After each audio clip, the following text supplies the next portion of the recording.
माझे नाव सिद्धी दिलीप पवार आहे.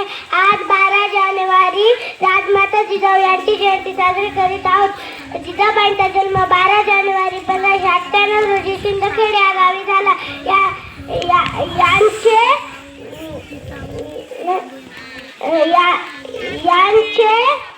यांच्या आईचे नाव म्हाळसाबाई असे होते. त्यांच्या वडिलांचे नाव लखुजी जाधव असे होते.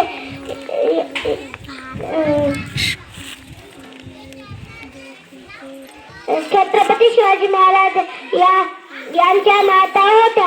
राजमाता जिजाऊ या महाराजांसारख्या आदर्श राज्य घडविला. यांचे आजही सर्वांसाठी प्रेरणादायी होता. एवढं बोलून मी माझी माहिती करते. जय हिंद, जय भारत, जय जिजाऊ, जय शिवराय.